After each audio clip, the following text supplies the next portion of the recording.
Alors, rebonjour, chers congressistes, praticiens, praticiennes, chercheurs, chercheuses, adeptes de l'infini monde des phénomènes sociaux. Alors, on rentre plus dans le vif du sujet. Il est intéressant pour certains d'entre vous de vous voir retarder vos vacances afin de pouvoir débattre dans cette enceinte, discuter, s'enquérir d'une définition commune, si la chose est possible, du terme solidarité. On est d'ailleurs appelé à parler des solidarités justement pour ne point exclure, pour se laisser peut-être aussi une certaine marge de manœuvre, avant de se pencher sur la manière de penser les recompositions possibles davantage, des formes de solidarité dans ce monde d'un nouveau siècle, de toutes les composantes qui en approfondissent la complexité et dans certains cas même qui en questionnent même le fondement. Il convient de s'attarder un tant soit peu à la manière, aux formes que peuvent prendre les solidarités en elles-mêmes. Et je vous suggère des petits exemples personnels.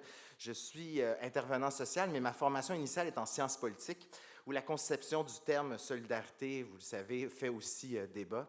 Il y a quelques semaines à peine, et je vous amène à cette image, en marge de discussion, les Québécois se retrouveront, pour les autres, je vous explique, en marge de discussion sur des alliances stratégiques et électorales quelconques ici au Québec, le chef d'un parti de centre-gauche, le Parti québécois, adressait à un autre parti, celui-ci davantage de gauche, Québec solidaire. Ce chef, M. Jean-François Lisée, affirmait que le Parti Québec solidaire n'avait pas le monopole de la solidarité. On a ici une figure, une métaphore aussi du discours politique par lequel on peut chercher notamment à étendre son positionnement sur le spectre de l'axe gauche-droite. Mais voilà aussi une manière, comme une autre, de s'approprier la notion de solidarité. Dans ce dialogue, dans cette réflexion, dans cette situation, cet événement, on pouvait parfois avoir l'impression que le débat était sans issue, irréconciliable dans ses formes. Une tête ronde d'un côté faisait face à une tête rectangulaire de l'autre. Si vous le voulez bien, je vous donne un autre exemple, celui-ci plus associé à mon milieu de travail, qui se situe justement à la base et au niveau des rapports de cohabitation dans les espaces publics entre les personnes marginalisées, les SDF, les personnes itinérantes et les autorités policières de l'autre. Des rapports qui se traduisent souvent par la pénalisation de la vie dans la rue, des pratiques de profilage discriminatoire ou de gestion d'un phénomène social complexe dans l'espace urbain. À ce sujet, je reprendrai les mots d'un chercheur bien connu dans les cercles de l'AFRIS. Joëlle Libois l'a présenté comme le grand Manitou. Je n'aurais pas osé le faire, mais puisqu'elle l'a fait, je peux me permettre. Le grand Manitou de cet événement, M. Michel Parazelli, alors qui est d'ailleurs le vice-président de l'AFRIS et le grand organisateur, que Michel affirmait que bien qu'il y ait partage de l'espace public, ce n'est pas parce qu'il y a un partage que celui-ci est nécessairement équitable. On a donc ici un intéressant postulat, je trouve, pour questionner la notion même de solidarité. On vient ici mettre en scène tout un ensemble d'acteurs et actrices susceptibles de s'obstiner, littéralement, sur la notion de solidarité entre citoyens et citoyennes. On se situe quelque part entre l'exclusion et l'inclusion, tu t'en rappelleras, Michel, entre la visibilité de la marginalité et son invisibilisation, entre l'expulsion des lieux publics et le rassemblement. On peut même questionner des ressources d'aide, telles que celle à laquelle j'appartiens, qui doivent faire face à s'intégrer dans ce débat-là en choisissant est-ce que je fais partie de ceux qui font plus l'adage de la prise en charge ou de la prise en compte. Et parfois même, dans nos approches, on est à se poser la question de l'intervention entre l'aide et le contrôle. Donc, il y a beaucoup de tensions qui existent et qui viennent ramener d'autant d'enjeux en matière de solidarité. Et là, encore une fois, on fait face à des antagonistes qui peuvent nous faire penser que d'un côté, on a la tête carrée qui côtoie la tête triangulaire. Dans le fond, ces conceptions de la solidarité entre le politique et le social, entre les différents rôles ou places que chacun occupe dans la société et aussi dans les espaces publics, ces visées nous montrent une fois de plus, sans vouloir faire un trop grand mauvais jeu de mots avec les formes, que le terme même de solidarité en est nécessairement un à géométrie variable. Pour nous aider à démêler un peu tout ça et se mettre dans le bain de ce qu'on entend plus spécifiquement par solidarité, on dispose ce matin d'une ressource de premier choix, ayant elle-même travaillé à dépeindre différentes formes de solidarité. Donc voici donc à la rescousse une maître de conférences honoraire, une professeure de philosophie de l'Université de Rouen. Elle est notamment l'auteure d'un ouvrage en 2007 intitulé « La solidarité, histoire d'une idée », plus récemment de elle a participé à l'ouvrage Solidarité, l'idée de solidarité et ses conséquences sociales en 2008, et de même qu'en 2014, de Transmettre, apprendre. Sous le thème de sa conférence des solidarités aujourd'hui entre obligations morales et principes politiques, quelle reconfiguration? En conférence inaugurale, je vous prie d'accueillir Madame Marie-Claude Blais.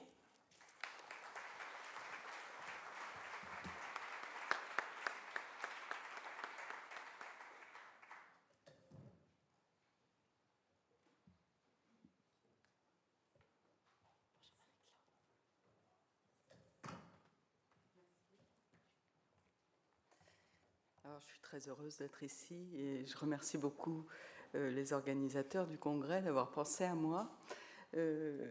C'est pas la première fois que je suis amenée à parler de la solidarité dans un contexte de travail social, et ce qui me passionne le plus, c'est ce qui suit la conférence, c'est-à-dire les débats et les discussions à partir de la pratique, évidemment.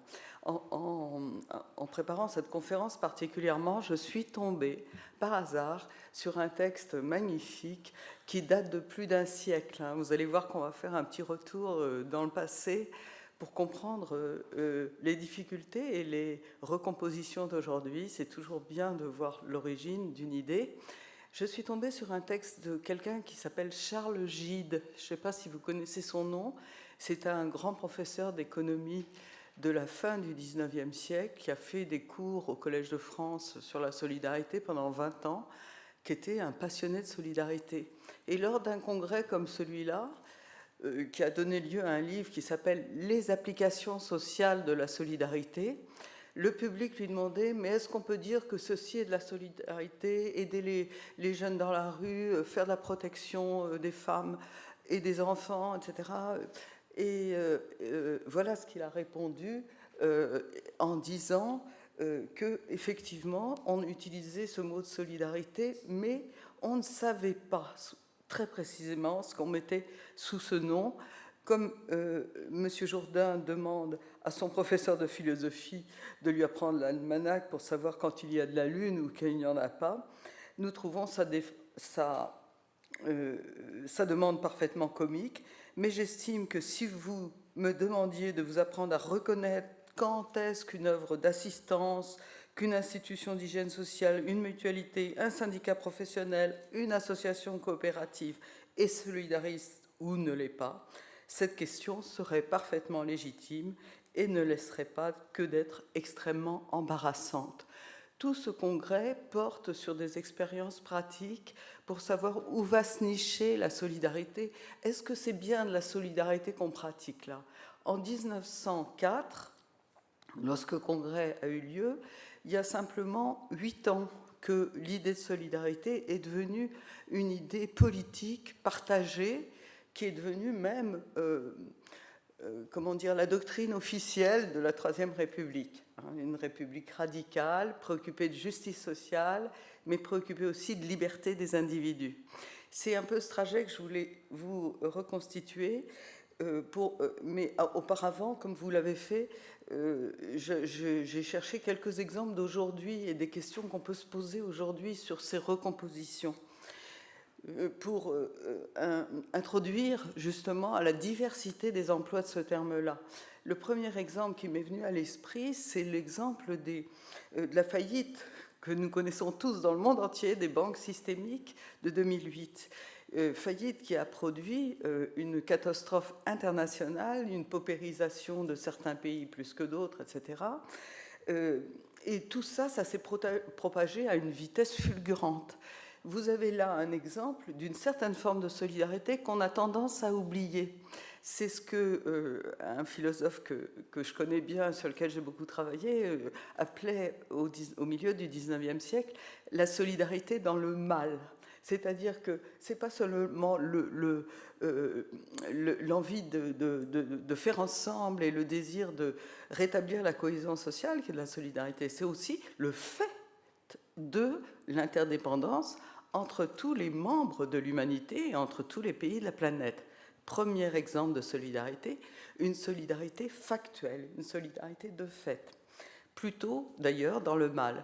L'auteur dont je vais vous parler un peu, qui a écrit Solidarité, il a été président du Conseil, c'est Premier ministre à l'époque, hein, et il a perdu sa femme et ses 2 filles de la tuberculose en 1900.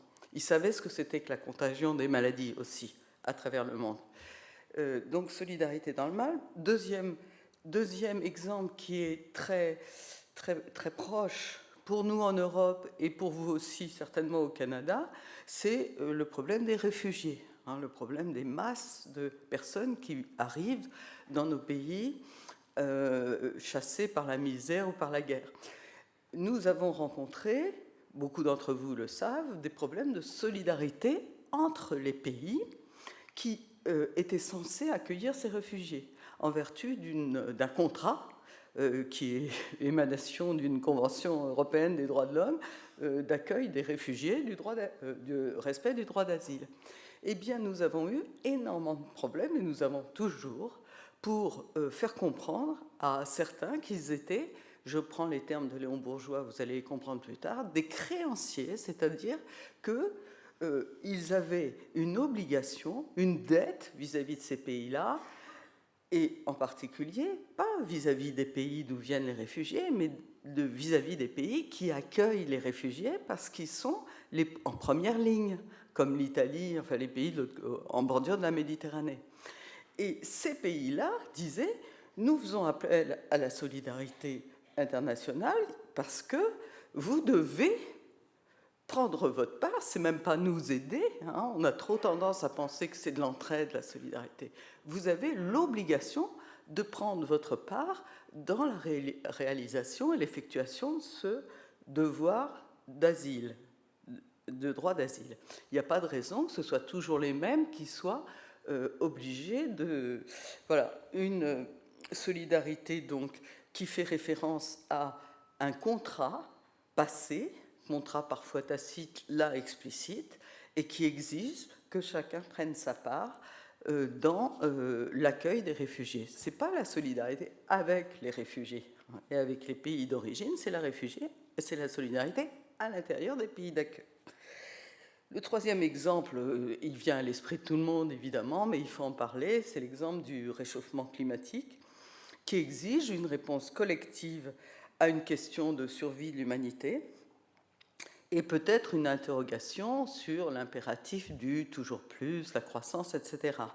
Et cette solidarité-là, on pourrait prendre plein d'exemples, j'ai voulu la mettre en avant parce que c'est une forme de solidarité intergénérationnelle. Et c'est très très important, on n'en parle pas assez. Dans le travail social, c'est très présent, évidemment, mais c'est la solidarité avec les générations à venir, y compris celles qui ne sont pas là. On parle beaucoup des modèles de protection sociale visant les enfants essentiellement, mais c'est même pas seulement les enfants, c'est les générations à venir. Or, dans l'idée de solidarité, vous allez le voir, il y a l'idée d'une continuité des générations. Donc, il y a une solidarité avec les anciens, avec les personnes qui ont produit des biens dont nous profitons aujourd'hui, et il y a une solidarité nécessaire et quasiment obligatoire avec ceux qui vont venir après. On ne peut pas dire je mets de la pollution partout, tant qu'on est là, ça marche, on ne veut pas savoir ce qui se passera après. Donc, 3 exemples qui montrent que on est confronté aujourd'hui à d'autres problèmes que ceux qu'on a eus au XIXe siècle, mais qui viennent s'ajouter à une 4e dimension de la solidarité sur laquelle je ne vais pas m'attarder parce que c'est celle qui est la plus intuitive, c'est la dimension de l'entraide, la dimension du sentiment d'appartenance à une communauté humaine qui fait que, comme disait le poète latin, rien de ce qui est humain ne m'est étranger. Et cette dimension-là, vous la trouvez en 1830 chez George Sand, je crois que je l'ai cité dans le petit préambule, qui explique que si elle raconte sa vie, c'est pour aider ses frères. C'est pas pour étaler son moi, c'est pour dire voilà ce que j'ai vécu, j'ai souffert, je m'en suis sortie, vous pouvez aussi vous en sortir. Et elle dit en note, j'appelle ça solidarité. Il y a quelques années, on aurait dit charité, et quelque temps avant encore, on aurait dit fraternité. Fraternité, charité, solidarité, on est en 1830, c'est le début de l'histoire de ce concept de solidarité. Elle a le sentiment qu'elle utilise pour la première fois un terme qui vient se substituer à la charité chrétienne ou à la fraternité révolutionnaire. Alors, si vous voulez bien, pour y voir plus clair, pour vous aider à y voir plus clair, je vous propose justement de revenir, de parcourir un peu l'histoire de cette idée. Je vous signale que quand j'ai entrepris cette recherche, j'ai suivi le conseil de Durkheim, que vous connaissez certainement, qui disait que pour connaître l'origine d'une idée ou le sens d'un concept, il faut remonter son histoire et arriver à l'origine de sa création. Alors sur solidarité, j'ai eu de la chance, ça ne remontait pas très très loin, je n'avais pas besoin de remonter à l'Antiquité, c'est un concept très récent.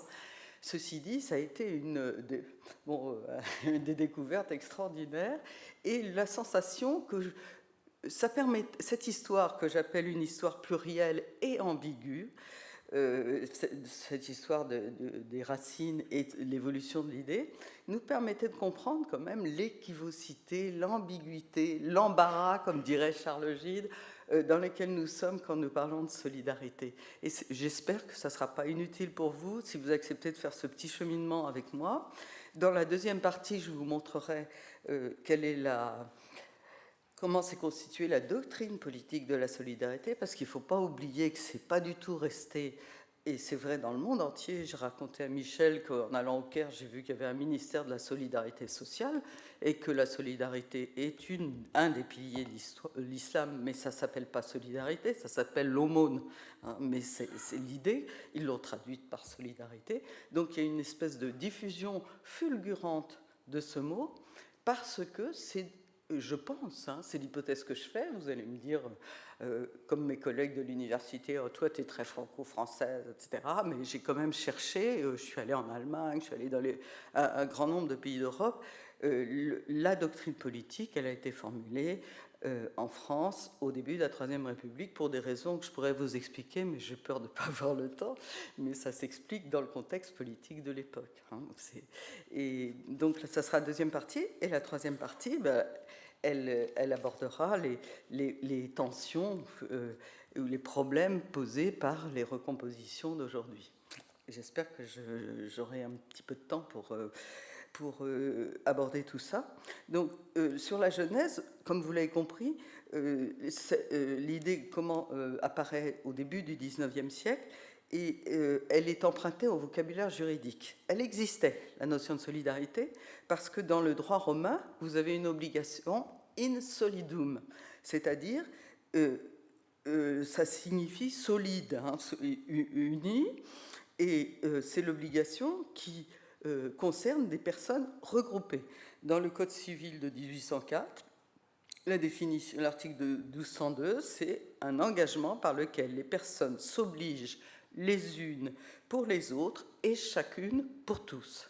C'est vraiment du vocabulaire juridique, et les premières personnes qui ont commencé à la diffuser dans les milieux progressistes de l'après-révolution, c'était en reprenant ce sens-là.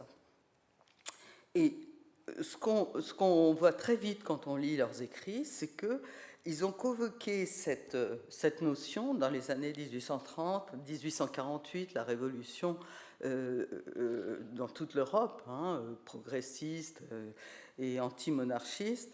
Ils l'ont convoqué pour penser l'articulation entre l'individu et la société. On dit souvent que la solidarité, et c'est vrai, c'est une perspective de cohésion sociale, d'unité sociale. Oui, mais dans un monde, elle existait cette cohésion sociale auparavant, avant la Révolution française, avant les révolutions dites individualistes. Il y avait des appartenances obligées, il y avait des familles, des tribus, des groupes corporatistes, etc. Ce qui s'est passé, c'est que la Révolution française a déclaré l'autonomie des individus. Là, ce qu'on appelle aujourd'hui la société individualiste, c'est une grande victoire de la Révolution, c'est-à-dire c'est la disparition des appartenances obligées. Et avec un accent particulier en France, puisqu'on a une loi qui s'appelle la loi Le Chapelier, qui a aboli les corporations. Corporations qui étaient réputées défendre les intérêts de tel ou tel groupe professionnel aux dépens des autres. Donc, tout d'un coup, s'est posé le problème de qu'est-ce que c'est qu'une société ? Comment cet individu qui est déclaré désormais libre et indépendant va se trouver en relation avec ses semblables aussi libres et indépendants que lui ? Qu'est-ce qui peut faire lien entre les individus, émancipés sans retour? La notion, alors c'est toujours intéressant de voir comment des notions qui posent des questions théoriques émanent aussi d'une pratique. C'est une époque où on est submergé par des luttes ouvrières, la révolte des Canuts, 1830, la révolte des ouvriers, et un sentiment très fort de risque d'éclatement de la société. Qu'est-ce qui va se passer si toutes ces populations misérables, il y a des tas d'enquêtes ouvrières, c'est passionnant de se pencher sur tout ça, y compris Engels d'ailleurs, qui va travailler sur la classe ouvrière en Angleterre, les sociétés de secours mutuels, le christianisme social, le plaid, etc. On fait des enquêtes parce que le sentiment de crainte, même de terreur dans la population, c'est on va vers une explosion sociale. Il n'y a plus de lien social, il y a la misère, les populations dans la misère vont se révolter. Donc il faut savoir que l'idée de solidarité, elle est venue sur ce terrain-là. C'est le premier qui a formulé la loi de solidarité en 1840, c'est un imprimeur saint-simonien qui était très engagé dans la lutte contre la monarchie constitutionnelle de l'époque, qui était donc républicain dans ses perspectives. Il dit lui-même avoir emprunté ce mot au droit pour remplacer la charité chrétienne et en faire la base, tenez-vous bien, de la religion de l'avenir. On pourrait dire la solidarité, une nouvelle religion ? Point d'interrogation. Religion internationale. Il n'a pas tout à fait loupé son coup. Il s'appelle Pierre Leroux, c'est quelqu'un de passionnant. Il a écrit en 1840 un bouquin qui s'appelle De l'humanité, de son principe et de son avenir. Et par ailleurs, il était militant, comme vous le verrez par la suite, pour tous les porteurs de l'idée de solidarité, militant de la coopération. Il avait fondé une imprimerie coopérative parce qu'il écrivait un peu dans les journaux et il publiait ses feuilles de chou et ses appels justement à l'entraide, à la lutte, à la démocratie, etc. Donc il a écrit ce grand bouquin et il dit que c'est ça qui est intéressant, c'est pour ça que je vous ai parlé de la solidarité factuelle. On n'a pas le choix puisque la solidarité, c'est un fait, c'est une loi de la nature. Elle est même attestée par la religion. Alors ça, c'est une constante dans tout le début du XIXe siècle. C'est la phrase de saint Paul qui est mise en exergue de tous ces libelles sur la solidarité. Nous sommes tous membres d'un même corps. Et parfois, on va même plus loin. La solidarité, c'est la rédemption collective. Si nous nous sauverons tous ensemble ou pas du tout. Rédemption collective qui, pour les chrétiens, provient du péché originel qui a fait chuter l'ensemble de l'humanité. Donc c'est ensemble qu'on est tombé dans le mal, c'est ensemble qu'on en sortira. Vous voyez, le lien avec le christianisme, il est évident dans cette période-là. C'est une des raisons, d'ailleurs, du succès de la notion dans la première partie du XIXe siècle. La notion parle politiquement aussi bien aux traditionalistes, on le voit, les chrétiens, Joseph de Maistre, les contre-révolutionnaires, bien sûr, puisque c'est l'idée de retrouver des appartenances collectives quasiment obligées. Et puis, elle parle aux républicains. Pour les uns, elle signifie l'ordre et l'unité sociale voulue par la Providence et préservée par le pouvoir politique. Le rôle du pouvoir politique, c'est de préserver cette unité providentielle. Pour les autres, elle demande à être organisée dans le cadre d'une collectivité représentant l'ensemble des individus égaux, recherchant l'harmonie au-delà des conflits apparents. On le voit bien, la solidarité est à la fois un fait objectif et un idéal moral. C'est un fait, mais le fait n'est pas toujours bon. Il faut donc travailler pour le rendre positif ou moral ou constructif selon les personnes. En tout cas, on le précise, et ça, j'y insiste parce qu'aujourd'hui, c'est encore le cas, la solidarité n'est pas toujours bonne. On a des débats dans l'éducation. Je fais de la philosophie de l'éducation, donc je suis sollicitée pour l'éducation à la solidarité. Si on a le temps, je vous raconterai des anecdotes, mais les enfants ont beaucoup de mal à comprendre. Et comme disait un élève de Durkheim au début du siècle, la solidarité pour eux, c'est on se coalise tous ensemble contre l'école d'à côté. On a ça dans les romans, là, la guerre des boutons, etc. Contre l'intrusion d'un nouveau dans la classe, etc.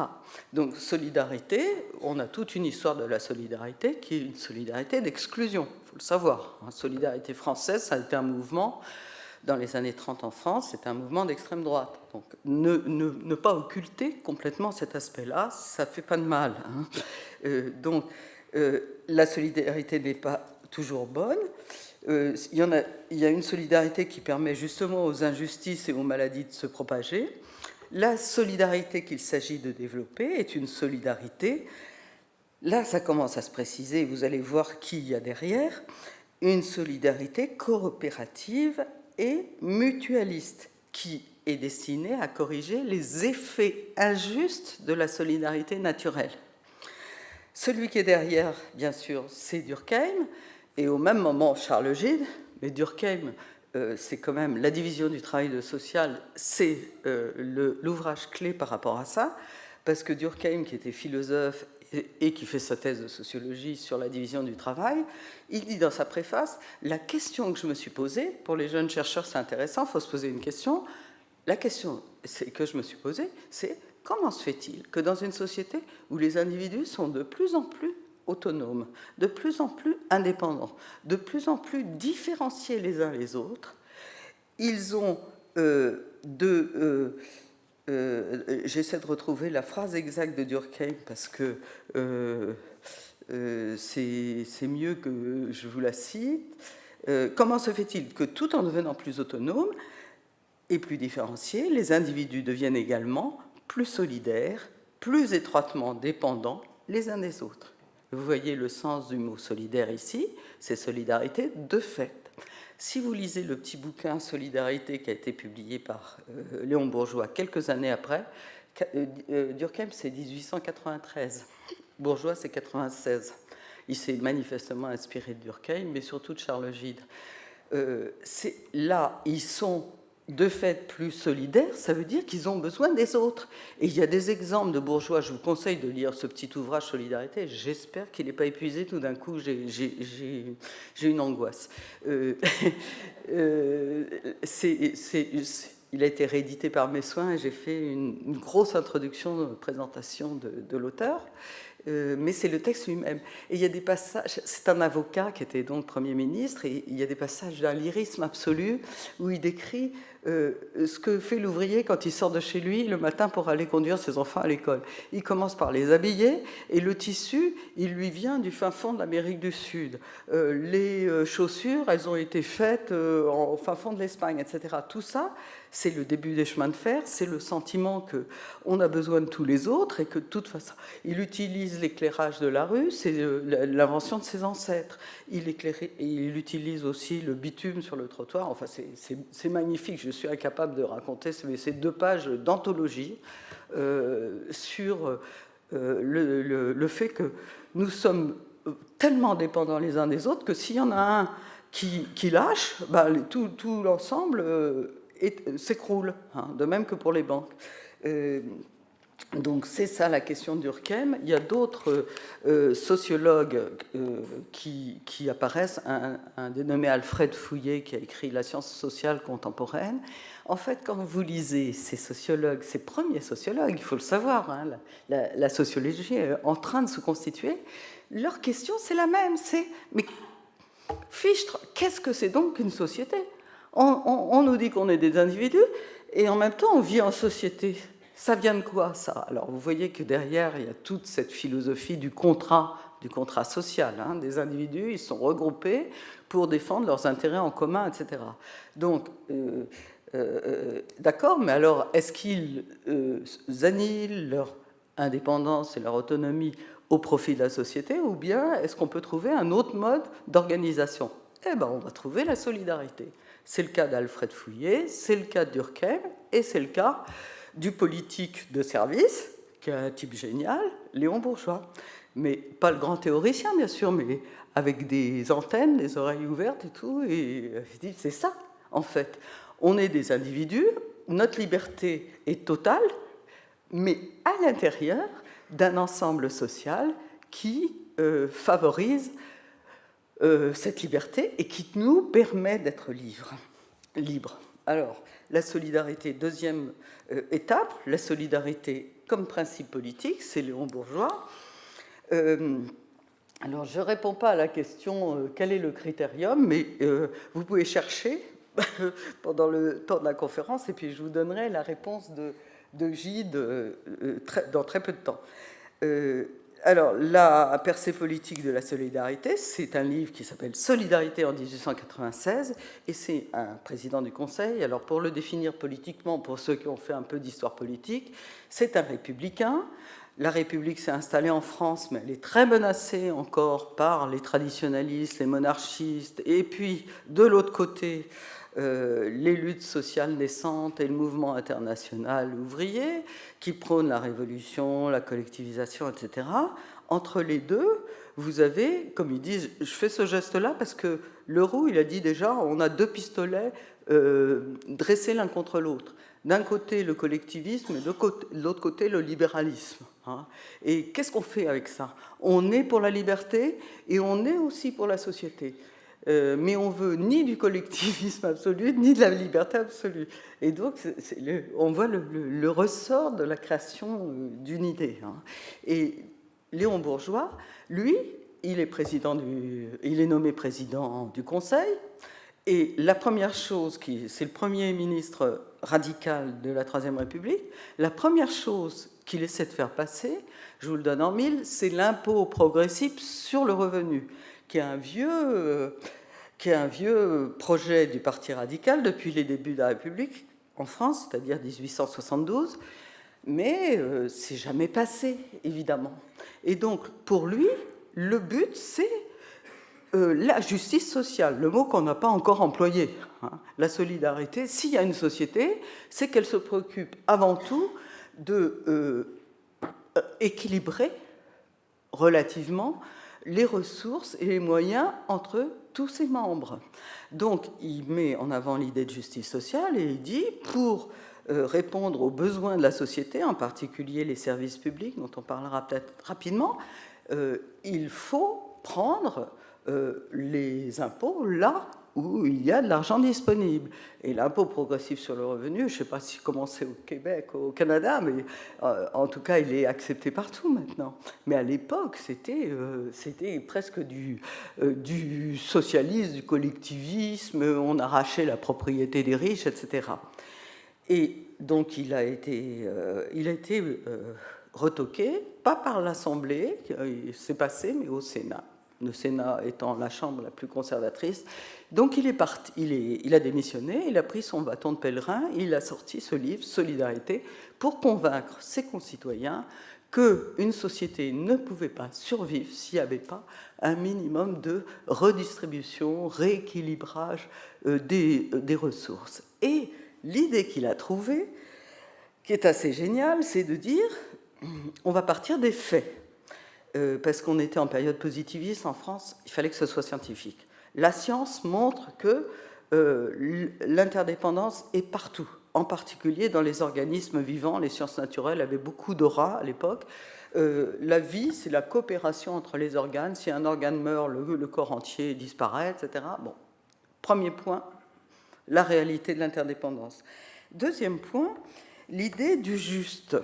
Alors, c'est une idée qui est en grand développement à cette époque-là, justement parce qu'il y a des luttes révolutionnaires très fortes. Et il dit, le juste, c'est l'idée que l'être social n'est pas seulement capable de s'associer avec les autres pour respecter les règles de l'association, mais c'est celui qui a compris qu'une part de sa personne est d'origine sociale et qu'elle doit par conséquent être consacrée par lui à l'effort commun.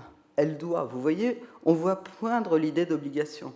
Je vous signale que quand vous écoutez les discours des grands philanthropes américains, Bill Gates, Warren Buffett et compagnie, on a exactement, j'ai retrouvé un texte de Warren Buffett qui est splendide, on dirait du Léon Bourgeois. Ce que je suis, c'est pas moi qui me le suis fait, c'est la société qui me l'a donné, donc je redonne. Donc il y a vraiment ce sentiment, mais il dit la justice, vous voulez la justice, c'est prendre conscience que ce que vous êtes, et en particulier à l'époque c'était l'éducation, j'ai été fait par l'éducation. L'éducation, ça m'a été transmis par tous les savoirs des générations précédentes, par la mise en place, par l'état de structures scolaires, etc. Ce que j'ai reçu, je dois le donner. Mais il fallait le faire comprendre aux gens. Il a pris vraiment son bâton de pèlerin. Il y a une part de la personne qui est d'origine sociale. Voilà l'idée nouvelle du juste. La justice est violée quand un homme prétend garder à son profit des avantages qui résultent de la solidarité sociale, factuelle. Vous bénéficiez des travaux de vos ancêtres, sans en supporter les charges.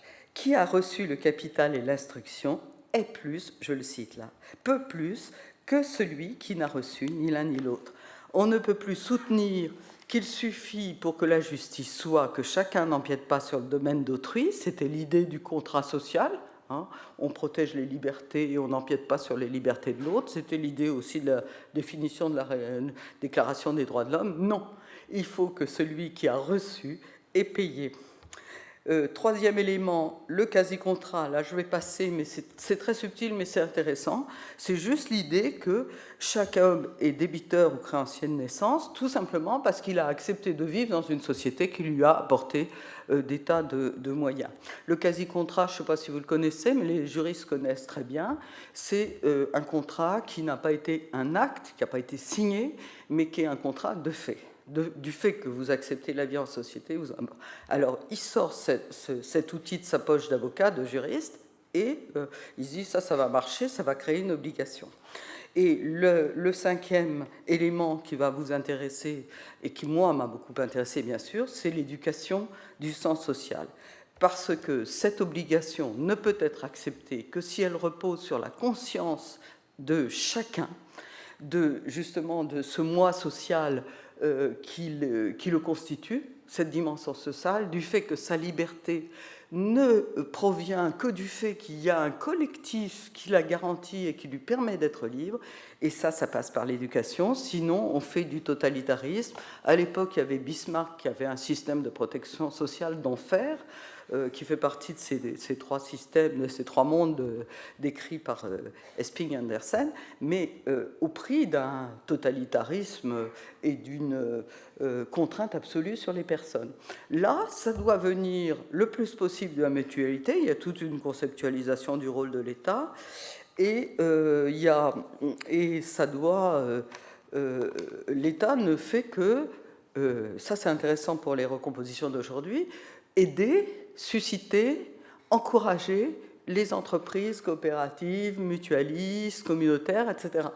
Et il vaut mieux que ça parte de la base. Et deuxième impératif absolu dont on parle pas assez, pour avoir discuté avec des jeunes d'ici sur le fonctionnement de certaines associations de rue, c'est la dimension démocratique de ces actions-là. La mutualité, c'est un homme, une voix.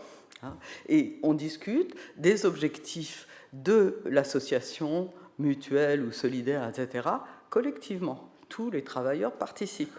C'est le principe démocratique de base qui a été repris en France à la base de la sécurité sociale, par exemple, c'est-à-dire la gestion par les intéressés eux-mêmes. C'était la grande idée du fondateur de la solidarité. Alors, je passe sur la dimension pratique, vous le trouverez dans mon texte. On va juste aborder les recompositions d'aujourd'hui. 10 minutes ? Ouais, c'est bien.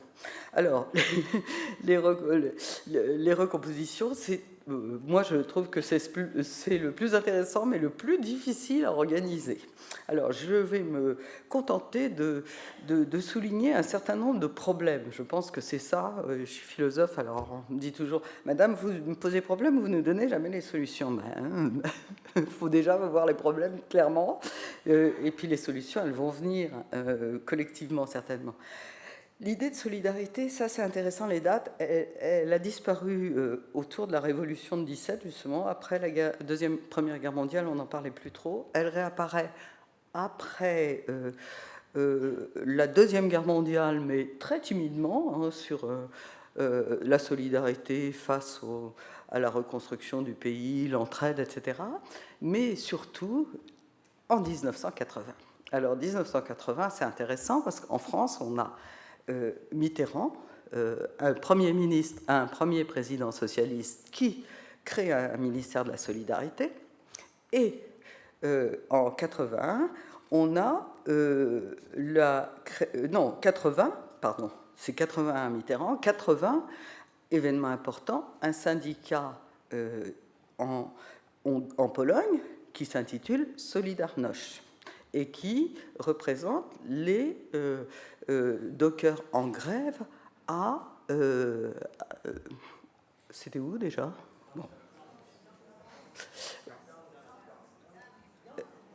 Bon, je ne vous entends pas, mais c'est pas grave, on le sait. Et donc Mitterrand arrive après et crée un ministère de la solidarité. Il y a une solidarité avec la Pologne, hein, et avec les grévistes de Pologne. En France, les mouvements ouvriers commencent à pratiquer la solidarité. Et puis Mitterrand, qui a du flair, se dit, tiens, nous qui sommes pour la justice sociale, on va relancer la solidarité. Il a été aidé, je vous le donne en mille, savez-vous par qui? En 87, le pape Jean-Paul II, qui sort une encyclique où vous trouvez textuellement la solidarité et la vertu chrétienne par excellence. L'encyclique s'appelle Sollicitudo Rei Socialis. C'était un pape progressiste, hein, mais il fait réapparaître. Et la Charte européenne l'adopte et tout, et alors depuis 81, 87, c'est partout, ça s'est répandu dans le monde entier. Ce qui s'est passé aussi, mais ça j'ai pas le temps d'y insister, c'est qu'au même moment, on a eu la crise économique, on a eu la crise de ce qu'on appelait les États-providence, la protection sociale. Esping-Andersen, c'est 90, hein, avec différents modèles de protection sociale. Et on se dit, la solidarité est menacée, est-ce qu'il faut y tenir, etc.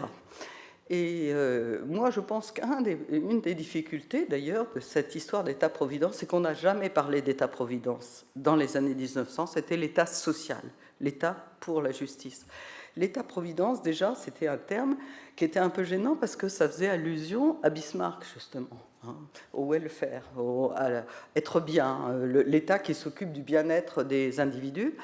Et à ce moment-là, toute cette dimension de coopération, d'entraide, de mutualité tendait à disparaître au profit d'un rôle démesuré, et qu'on disait démesuré, de l'État, puisque face à la crise économique, effectivement, même en levant des impôts énormes, puisque les gens gagnaient beaucoup moins, on n'avait pas le moyen de financer toute cette protection sociale.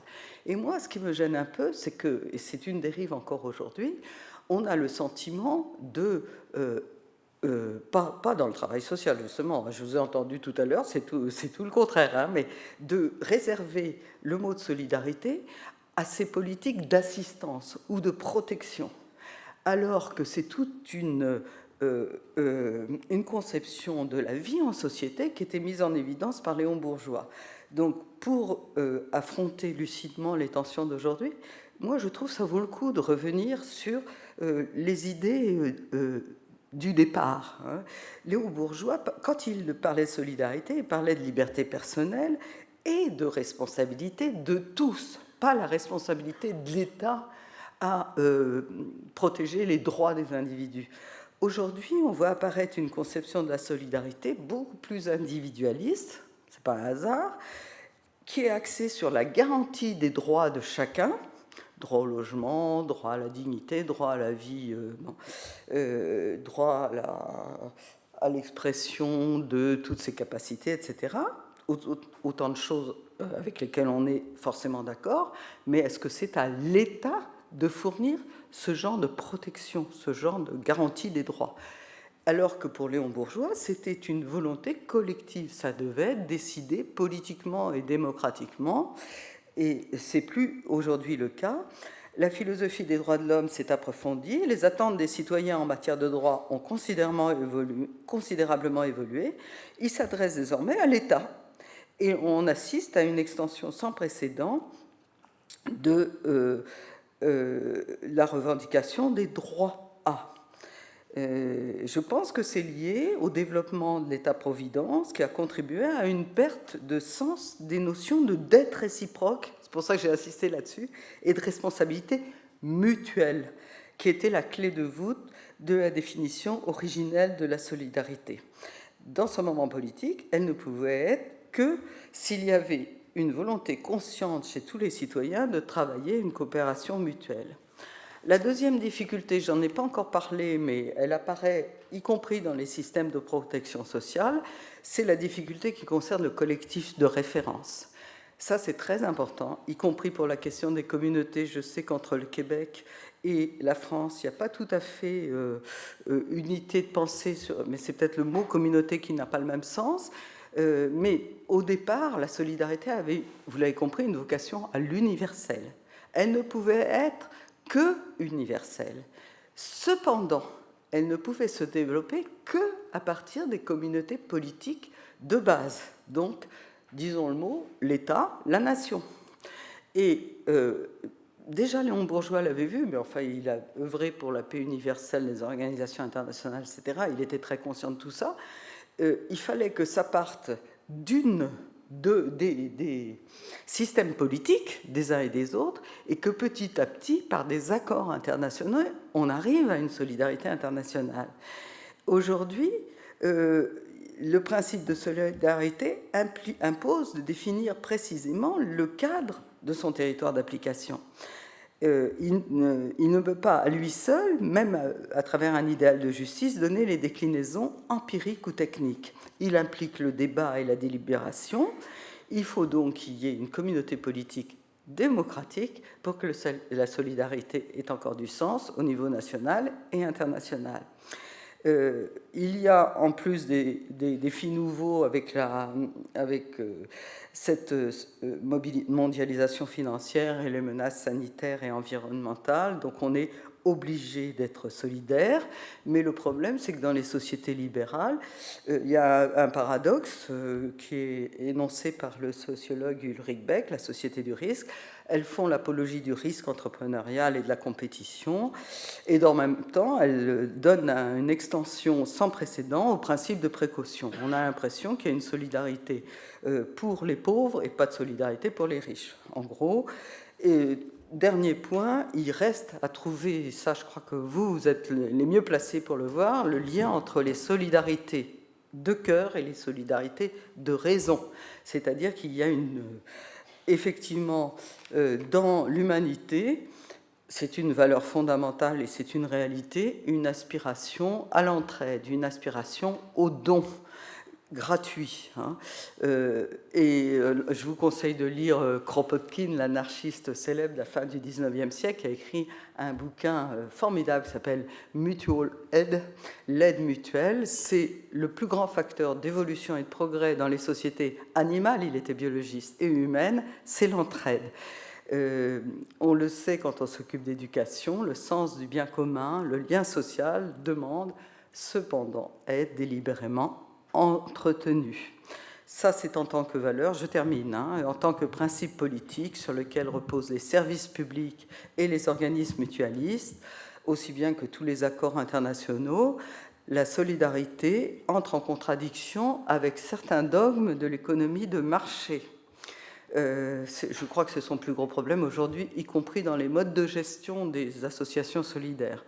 Celle-ci n'aura de cesse, cette économie de marché, de démanteler ou d'éliminer les entreprises qui fausseraient le jeu de la libre concurrence et qui pourraient freiner la maximisation des profits. Pourtant, les citoyens de nos sociétés libérales doivent avoir également la liberté de s'adresser à des organismes qui reposent sur d'autres bases. Le non-profit, l'entraide, la gestion démocratique, la responsabilité environnementale, le souci du commun. Je n'ai pas parlé de la notion d'intérêt général, mais c'est la notion de service public qui est derrière et qui est première dans la solidarité. En d'autres termes, rien ne peut les empêcher de promouvoir un autre fonctionnement social et solidaire de l'économie. Alors, je vous donne la réponse à l'énigme, et puis j'arrêterai là, et on en discutera éventuellement. Quel principe prendre pour critérium?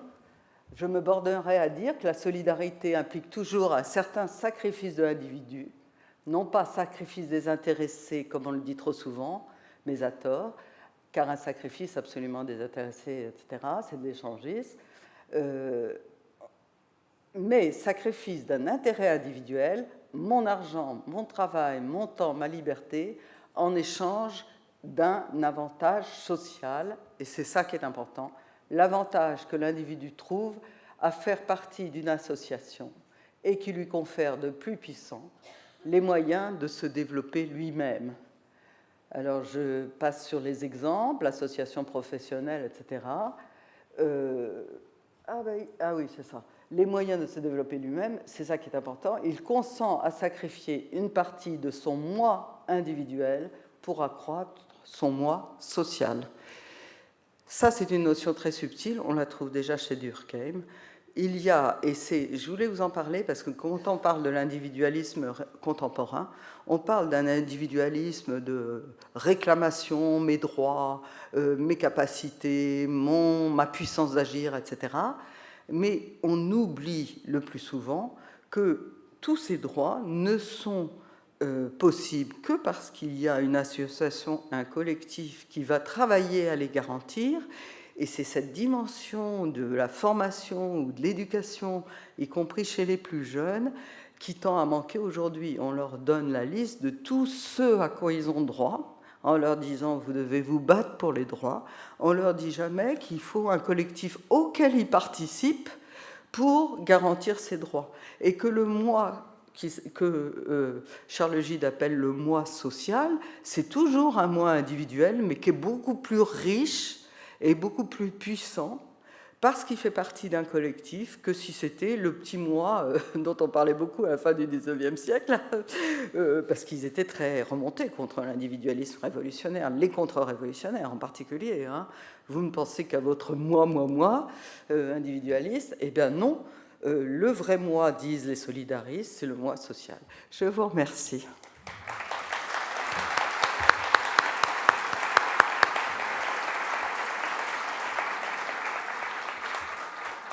Merci beaucoup, Madame Blais. On va essayer de voir s'il reste encore des exemplaires de ce super livre. Je pensais le garder pour moi, mais là, finalement, je vais peut-être être obligé de vous le remettre. Mais alors, ce fameux livre de Léon Bourgeois que vous avez présenté. Est-ce qu'il y aurait quelques petites interventions, questions, commentaires, pousser la réflexion plus loin? Est-ce que vous pouvez aller au micro qui est juste derrière vous, monsieur? Merci. Si vous voulez vous présenter.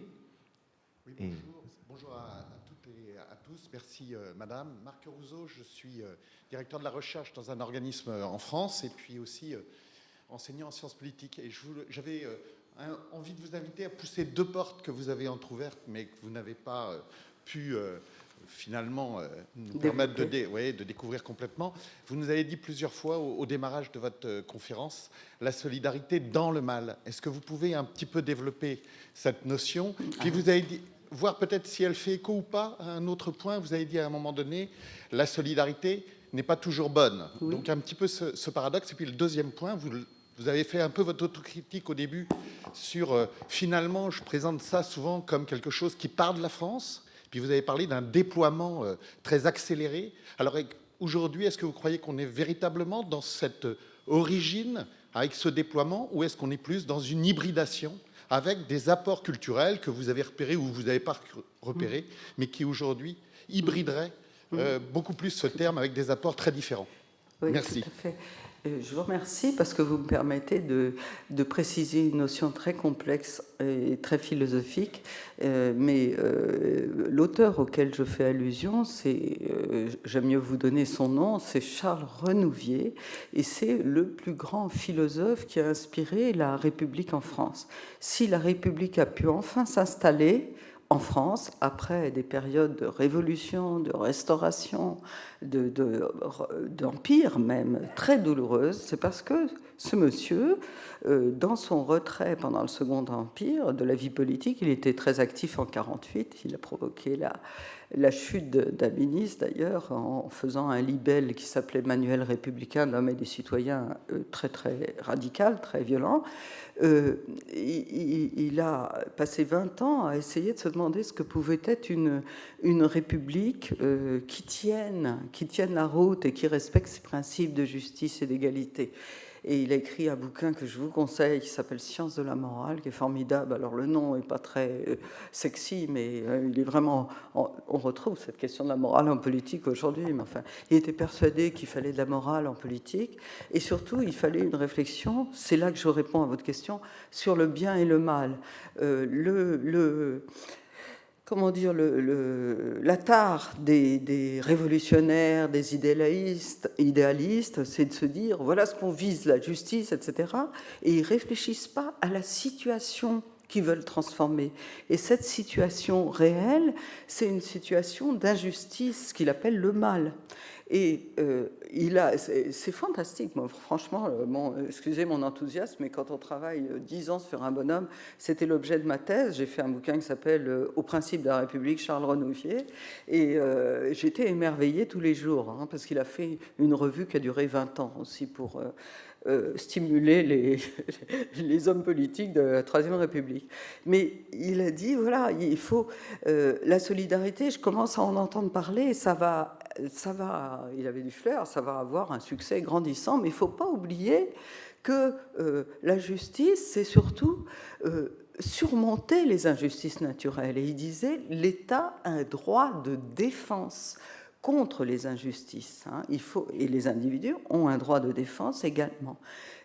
Et donc il a, si vous voulez, élaboré une philosophie où il y a d'une part l'idéal pur, hein, ce qu'on cherche, ce qu'on veut, la justice, et d'autre part un droit appliqué, une morale appliquée aux situations de fait, qui sont des situations le plus souvent injustes, qui se propagent d'ailleurs, les discriminations, les injures, etc. Plus on les laisse passer, plus ça se répand.